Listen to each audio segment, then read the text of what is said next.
Assalamualaikum warahmatullahi wabarakatuh. Alhamdulillahi hamdan nahmaduhu wa nasta'inuhu wa nastaghfiruh. Nusalli wa nusallimu ala habibina wa syafi'ina Muhammadin sallallahu alaihi wasallam wa ala alihi wa sahbihi wa man tabi'ahu ila yaumiddin, amma ba'd. Fa aqulu subhanaka la ilma lana illa ma 'allamtana innaka antal alimul hakim. Jamaah Majelis Nurul Iman Telkom yang dirahmati Allah Subhanahu wa taala. Kita panjatkan puji syukur ke hadirat Allah, salawat dan salam untuk Rasulullah Muhammad sallallahu alaihi wasallam. Sangat bersyukur kita bahwa pada hari ini kita dipertemukan Allah dalam rangka halaqah ilmiah untuk membahas hadis-hadis Nabi kita Muhammad sallallahu alaihi wasallam, dan pilihan kita pada hari ini jatuh pada sebuah kitab yang sangat indah, yaitu kitab hadis Al-Arba'in An-Nawawiyah. Ya, 40 hadis yang ditulis, yang dirangkum oleh Asy-Syaikh An-Nawawi. Salawat dan salam untuk Nabi kita Muhammad sallallahu alaihi wasallam, Nabi yang kita ikuti dan Nabi yang kita harap syafaatnya kelak fi yaumil qiyamah. Jamaah yang dirahmati Allah, ada 4 kebutuhan pokok dalam kehidupan kita ini, yang setiap kita mau tidak mau, sadar atau tidak sadar, kita senantiasa membutuhkan 4 kebutuhan istimewa dan kebutuhan pokok ini. Ya, tapi anehnya kadang-kadang kita salah mengalamatkan atau mencari tujuan untuk mendapatkan 4 kebutuhan pokok dalam kehidupan kita ini.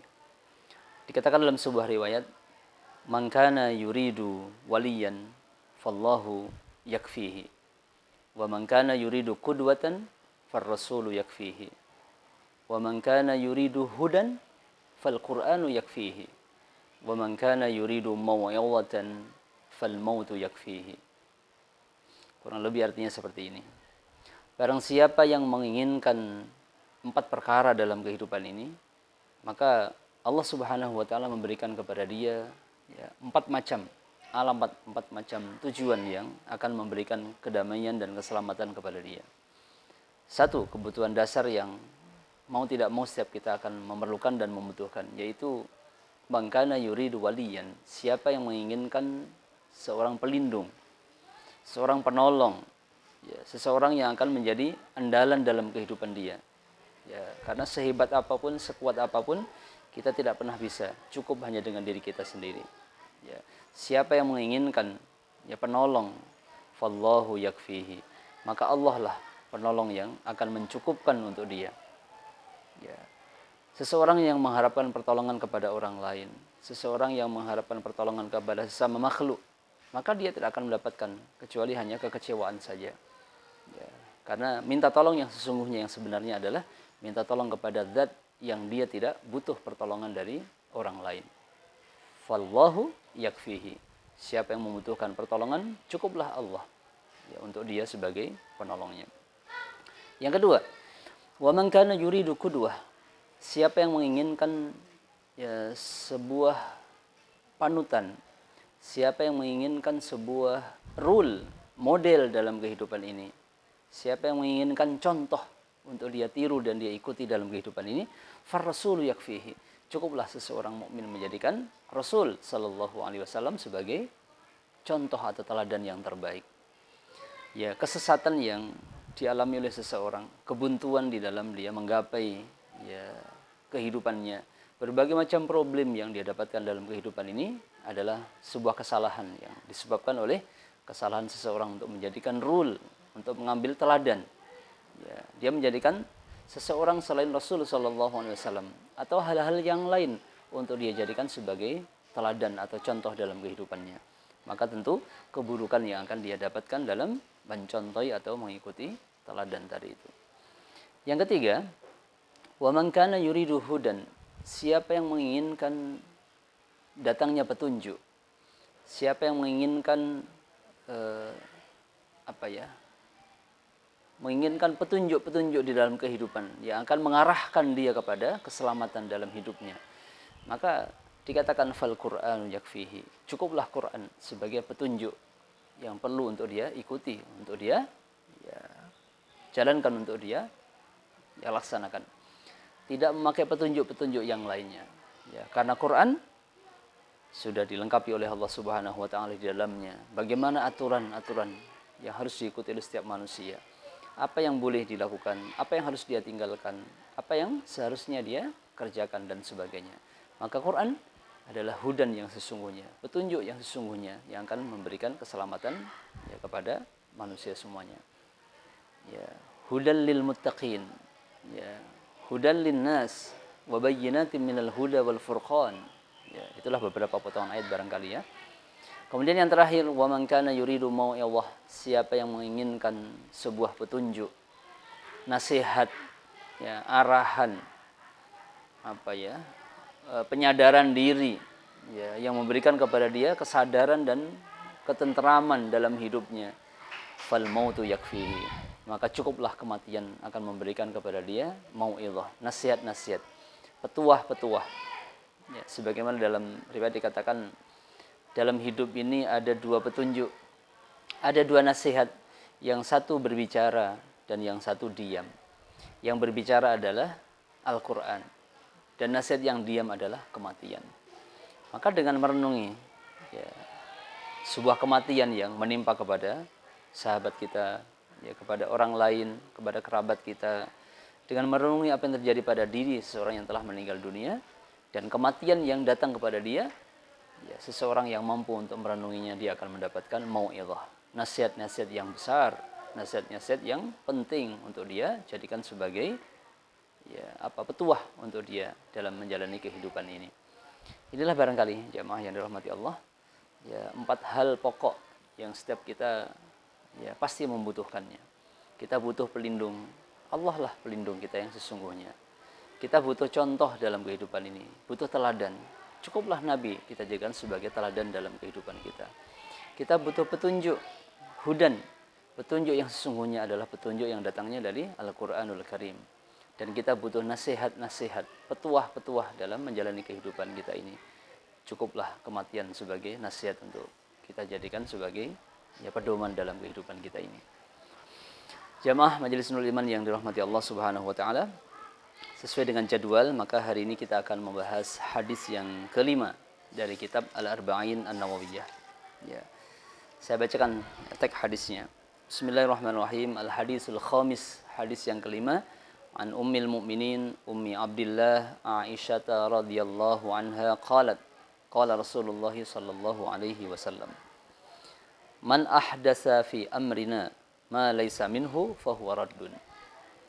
Ya, hadis ini dari Aisyah radhiyallahu anha, ya, di mana Aisyah berkata, Rasul sallallahu alaihi wasallam bersabda, man ahdasa, siapa yang mengada-adakan, siapa yang membuat-buat, fi amrina dalam urusan kami, urusan agama kami, hadza, yaitu agama Islam, ma laisa minhu, sesuatu yang tidak ada dari Islam, sesuatu yang tidak bersumber dari Islam itu sendiri, fahuwa raddun, maka sesuatu yang diada-adakan itu raddun, akan ditolak oleh Allah Subhanahu wa taala. Ya. Kurang lebih penjabarannya seperti ini.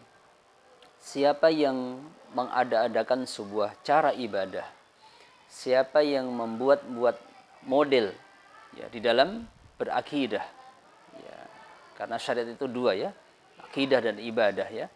Jadi seseorang yang membuat-buat model di dalam ya syariat ya, agama ini yang tidak bersumber dari Allah dan Rasulnya, yang tidak bersumber dari syariat agama itu sendiri, fahuwa raddun, maka sesuatu itu akan ditolak oleh Allah Subhanahu wa taala. Rawahul Bukhari wa Muslim. Ya. Eksplorasinya barangkali seperti ini. Hari ini kita sering mendengar kata bid'ah. Ya, bid'ah. Bid'ah itu berasal dari kata-kata bada'a. Bada'a itu artinya membuat model, membuat pembaharuan. Jadi bid'ah itu adalah secara bahasa artinya sesuatu yang diada-adakan, yang tidak dicontohi oleh Allah dan Rasulnya untuk melaksanakan suatu ibadah. Ya. Dan dia tujukan itu sebagai cara dia beribadah kepada Allah Subhanahu wa taala. Ya. Namun dalam kajian tentang bid'ah, para ulama salaf memberikan kepada kita beberapa wacana bahwa tidak semua hal ya, yang kita lakukan dalam beribadah itu semuanya harus ya kembali kepada contoh ya secara saklek apa yang ada pada Nabi Shallallahu Alaihi Wasallam, apa yang dilakukan oleh Rasul Shallallahu Alaihi Wasallam saja. Ya. Meskipun secara pasti kita telah tahu bahwa kunci diterimanya suatu ibadah itu ada dua. Yang pertama adalah niat yang ikhlas. Ya, karena sesuatu yang tidak diniatkan dengan ikhlas, maka sesuatu itu akan sia-sia adanya. Ya, dan yang kedua, kunci diterimanya suatu ibadah itu adalah apabila ya mutaba'ah, kita mengikuti apa yang dilakukan oleh Rasul Sallallahu Alaihi Wasallam. Ya. Namun dalam perkembangannya, dalam tanda petik ya, dalam perkembangannya, tidak semua hal yang belum dicontohi, yang belum dilakukan oleh Rasulullah, yang dilakukan oleh umatnya menjadi atau masuk dalam istilah yang kemudian dikatakan oleh seseorang itu sebagai suatu bid'ah. Ya. Kalau kita kaji dalam beberapa sepak terjang para sahabat Nabi Sallallahu Alaihi Wasallam, bahkan para ulama salaf, ya, bahkan ada di antara mereka yang membagi, ya, memang sesuatu itu disebut bid'ah. Tetapi bid'ah itu ada yang mengatakan ya sebagai bid'ah yang wajibah. Bid'ah yang wajib. Yang Nabi tidak pernah memberi contoh dalam pelaksanaannya. Ya, seperti apa? Seperti mengerjakan ilmu nahwu atau gramatika bahasa Arab. Ya, Nabi tidak pernah ya mengadakan atau membelajarkan atau mengadakan pembelajaran nahwu kepada para sahabatnya, sorof kepada sahabatnya. Tapi itu ilmu pasti yang dengannya Al-Quran bisa difahami, yang dengannya hukum Islam bisa dikaji. Maka mempelajari hal itu adalah sesuatu yang wajib, karena tanpa itu seseorang tidak akan faham kepada urusan agamanya. Sehingga ada kaidah usul fiqh, ma la yatimul wajibu illa bih fahuwa wajib. Sesuatu kewajiban yang tidak sempurna kecuali dengan adanya hal, ya, kecuali adanya sesuatu itu, maka sesuatu itu menjadi wajib hukumnya. Seseorang untuk mencapai suatu ibadah, ya, dia wajib faham kepada aturan-aturan. Dan untuk faham kepada aturan itu, seseorang harus tahu ya sumber ya daripada hadis-hadis atau ayat-ayat Al-Quran yang bisa difahami hanya ketika dia faham kepada tadi gramatika bahasa Arab. Sebuah contoh, belajar nahwu atau belajar sorof yang dulu tidak dicontohkan oleh Rasulullah Sallallahu Alaihi Wasallam. Nah, ini contoh kecil ya, betapa tidak semua yang belum dilakukan oleh Nabi, ya, yang kemudian dilakukan oleh umatnya menjadi sesuatu yang disebut dalam kategori ahdatsa fi amrina hadza. Ya, kecuali hal-hal yang terkait dengan ibadah mahdhah, sebagaimana orang yang sholat subuh yang hanya 2 rakaat, kemudian ada orang yang melakukan sebuah pembaharuan, ya, subuhnya menjadi 3 rakaat. Ya, seseorang yang sholat maghrib, yang dari dulu Nabi telah memberi contoh maghrib itu hanya 3 rakaat, lalu dia memberi ya pembaharuan ya, dengan cara yang lain, mungkin menjadi 4 rakaat atau menjadi 5 rakaat. Ya, ini sesuatu yang masuk dalam kategori ahdatsa fi amrina hadza. Ya. Kurang lebih penjelasannya seperti ini dalam tarjamah atau dalam ya, kajian ilmu hadis yang kelima ini, yaitu hadis tentang bid'ah ini.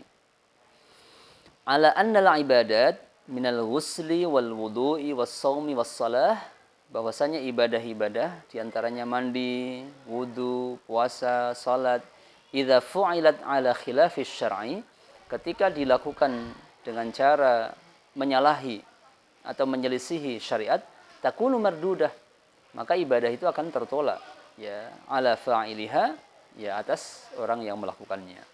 Seseorang yang beribadah, contohnya dia mandi, dia berwudu, dia berpuasa, dia sholat, tetapi tidak mencontohi apa yang dilakukan oleh Rasulullah, maka ibadah itu pasti akan tertolak.